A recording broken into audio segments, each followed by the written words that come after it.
Running a dryland cropping operation in a variable rainfall pattern has put the focus of Moonie farmer Neville Boland squarely on soil health in order to convert every available drop of moisture into crop yield.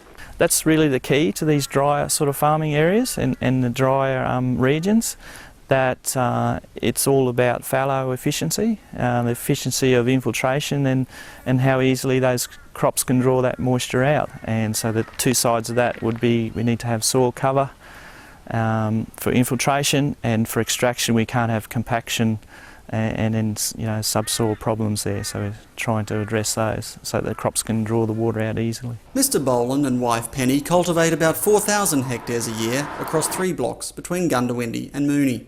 Despite an annual rainfall of just 450 millimetres, they grow cotton, wheat, barley, sorghum, mung beans and the niche crop sesame. It's a complex rotation based on matching crops to soil types, as well as grabbing the opportunity to tap into any available moisture. Most of their soils are soft cracking clay vertisols, but there are also areas of hard setting spottisol soils. Soil testing has revealed deficiencies in phosphorus, zinc and nitrogen, as well as areas affected by acidity and salinity, which are all treated using variable rate technology. We got good results out of surface applied gypsum for those areas of the farm that had fairly high acidity at the surface.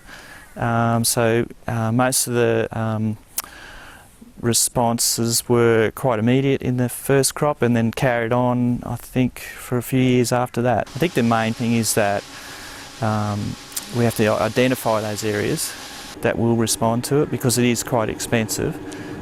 So we did an EM38 survey, and that showed up those sodic areas quite well. So we applied gypsum on that, those areas, to minimise the expense. The Bolands have hosted a series of trials supported by the Grains Research and Development Corporation and the Queensland Department of Agriculture, Fisheries and Forestry, including trials into the impact on soils of strategic tillage in controlling resistant weeds like feathertop rhodes grass and barnyard grass.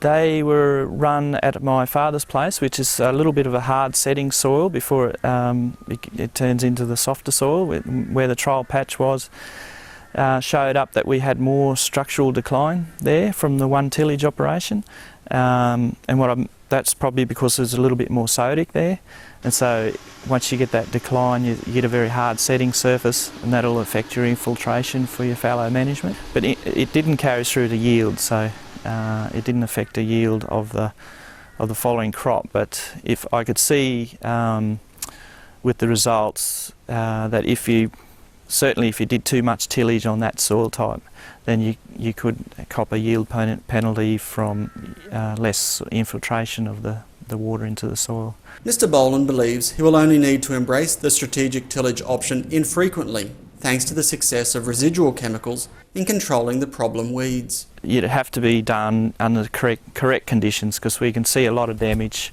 in paddocks now that have been controlled traffic for a long time. If there is, just random tillage or tillage at the wrong moisture content. So when we do tillage, and I think we'll have to every now and then, we've just got to make sure we do it correctly, and that means the correct moisture content, and have the tillage operation set up on the tram lines as well.